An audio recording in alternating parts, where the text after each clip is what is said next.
Hello everyone, long time no see. How's everyone doing? I hope everybody is just doing great. Whoever is watching my video or my vlog. I apologize for the background noise, but behind me it's an empty plot where they use it to manufacture wood. So they sometimes saw, and that is the electric sawer,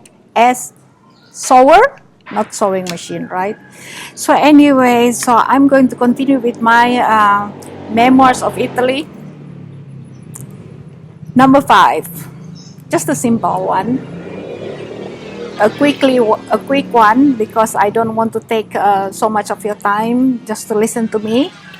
But anyhow, we are already in summer, and in summer in Italy is the time where everybody is getting ready to go away for their holiday. And at this time of the year, actually, is the nicest time to come and visit the cities like Milan and Rome, because the Italians are still there. They haven't gone away to their respective holiday as yet, because they wait normally until July, end of July, August totally, full month away, and they would be back around the third week of September. What I mean is they're not going to have that length of a holiday, but each one takes turns. So all in all, the majority would be away for a holiday. And therefore, for foreigners or for visitors or for tourists who really want to feel the authenticity of the Italian people in Italy, then they shouldn't come around end of July and August to the city, because the cities are all deserted. Not as bad as in the past, but they're deserted. So all you have to do is just to stay around the city center if you want atmosphere. But if you don't want atmosphere, if you want this to see the deserted street, the deserted roads, many restaurants are closed, no site cafe in the streets of the residential area in Milan or Rome, then yes, you can come in end of July or August. So back to this period of the year, all right, for the Italian people, they're still in the city, and that means they get very, very dressy around this time, where you could see the real Italian people walking in the street doing their errands, dressed colorfully, according to the rules, of course, like what I have already mentioned on my online course for the unspoken rules of style. And yes, you will see the outfits that are more vibrant, and jewelry that are more vibrant. When I say jewelry, can be the real jewelry or custom jewelry, bijou. And you see the real Italians who are very stylish, in Milan.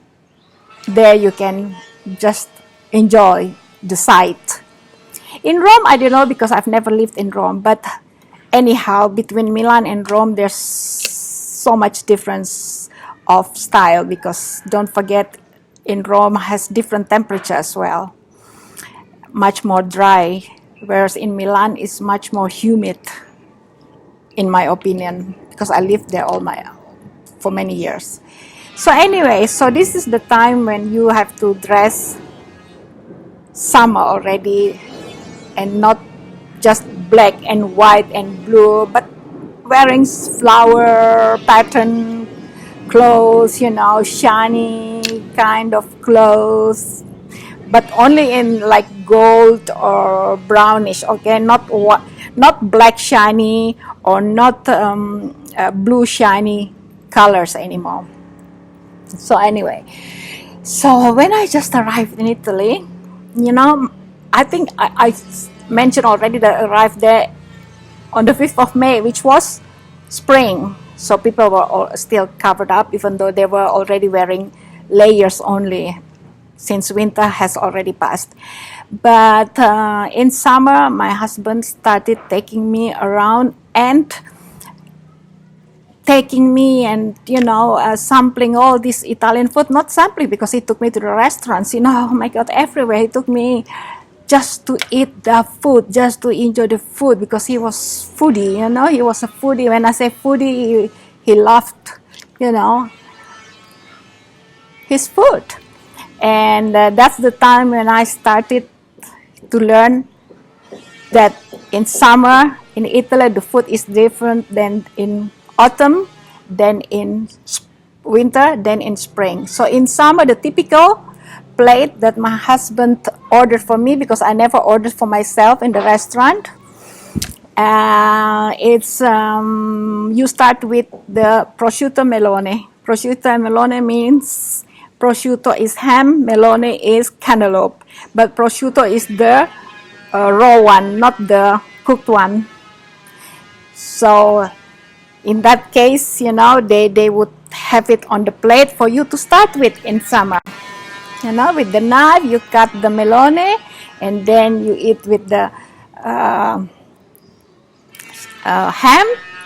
Oh, it's so delicious. So delicious. You eat that, for the opening of your meal, lunch in summer.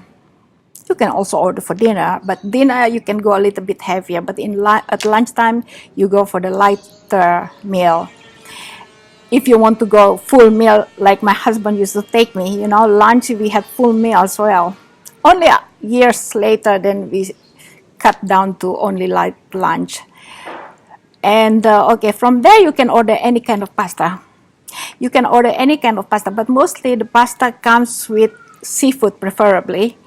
For example, if you want a little bit heavier and you want it to be just one-time meal, then you can order the spaghetti allo scoglione, which means spaghetti with tomato sauce that comes in with big prawns. Oh, it's so delicious. It's so delicious. You can eat that as in between the meal, from appetizer to the main course. You can have that if you can eat some more. Otherwise, you could also order that as the already main course. But normally, since the portion is small for lunch, or depending on the restaurant, subject to restaurants, how much they serve for a plate of pasta. So normally it's small, that you can continue to the main course. And the main course can be fritto misto. Fritto misto is the mixed seafood deep fried that is so crunchy, so fresh, even though they're deep fried, but they're so fresh because it is served with lemon, and you put a little bit of salt if you want, a little bit of pepper, and then that's it. Delicious. You have them with French fries or without French fries and salad. That's it. Green salad with tomatoes, But normally seafood, I suggest that you don't accompany with arugula. Arugula is like rucola in Italian, or rucola in Italian is like arugula in international market, okay? You don't eat arugula with seafood at all. It goes better with meat. It accompanies meat better, So you would order just like,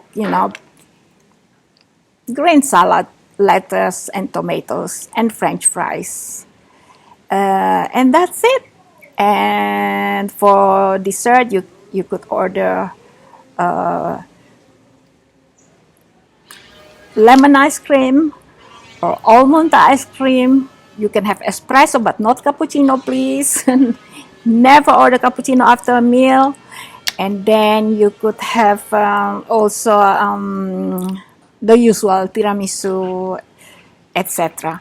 But also there is another tradition that they would serve in summer. They start already in late spring, and that is, oh, I forgot the name, parsimonio, if I'm not mistaken, the name I forgot already. I haven't used that. I haven't ordered that for a long time, and that is they serve before the prosciutto e melone, before the ham and the cantaloupe, is the bowl of vegetables, celery sticks, carrots, and cucumbers, and then you just dip them in the olive oil and lemon dressing, and you eat just like that to start with. But it's like it's not so popular any longer. When I just arrived, yes, my husband ordered that as well, but we never ordered that, you know, often. So I almost forgot about that.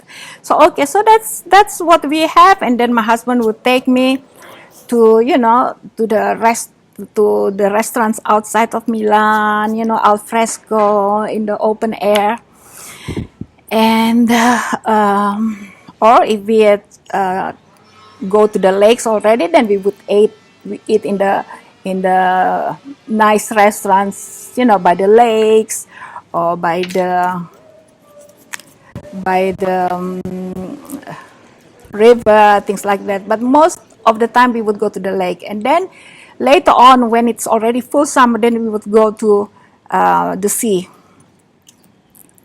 Portofino, you know, things like that. But it's like sardines. I'm telling you, it's so expensive to just get a place with an umbrella. Forget it. The traffic jam is unbelievable because of the roads are small and everybody wants to be there. So we never really actually rented a space there. We would just, you know, go around with the car, and then we would eat in the restaurant somewhere by the sea, and that's it. And that was the beginning of my Italian La Dolce Vita. La Dolce Vita means my sweet life. Italian way, of course. That was it, and then we would stroll, and then after we would have ice cream, and then we would go home, and then sleep, and then in the afternoon we would take a shower and then dress up for the night, for the dinner. Oh, it's lovely. When it's dinner, then everybody dresses up, you know, be it in Sicily or in Portofino or in Florence. But Florence, we didn't spend much time there for a holiday. We just passed by, but never really stayed there. But you have places like Punta Ala, which is beautiful, and many others. So that is the Italian lifestyle that I miss the most now that I live back in my country. So that was it. And then in the night we would go for dinner, and everybody's all dressed up, you know, summer outfits, beautiful accessories, beautiful bags, shoes. It's just enchanting, just lovely life that I had with my husband, because he was an expert in this kind of, you know, lifestyle. You know, there are so many Italians, all right, but there are not so many Italians lived like him. You know, they can have maybe more money than my husband, or they maybe have higher position than my husband, but they didn't live the way he and I live, and that was, you know, to explore, because he was very good at driving or going to all these hidden places of Italy, all the hidden small roads of Italy. We would go there because he was very good at that, and the restaurants, he would know which one is good and always the best of atmosphere. So that was it, and I was so lucky to have him as my husband or as my boyfriend then, because he knows inside out of Italy. I mean, I have friends in Italy who married, you know, a higher position than my husband, but they just go abroad out of Italy, or maybe they go to Sicily and that's it, but they never been to all over Italy like my husband had taken me. So I'm so very, very blessed for that. Really, I am eternally grateful for the fact that I met this man and he was passionate in life, in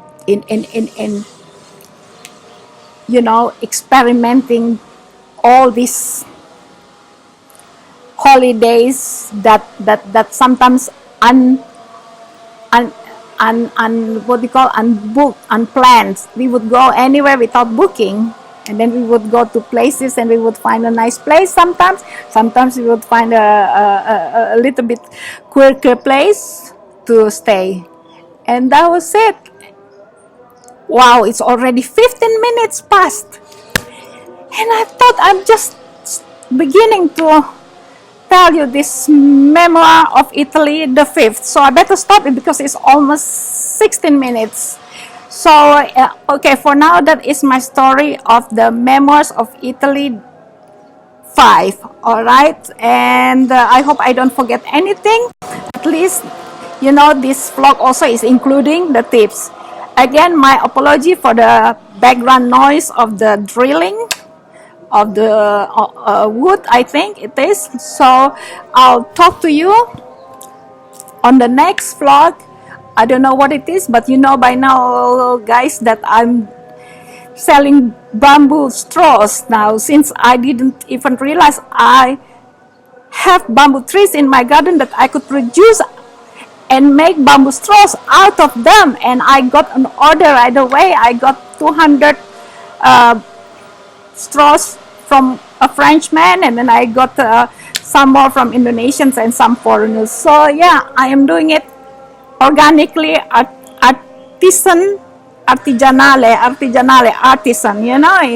all by hand, one by one. I do it myself. Okay, so I'll talk to you again on another vlog. I hope you don't mind spending your time with me, and for that I appreciate and I thank you very, very much. Okay, ciao ciao and arrivederci. Enjoy the first days of summer. A presto. A presto means see you soon. Ciao ciao.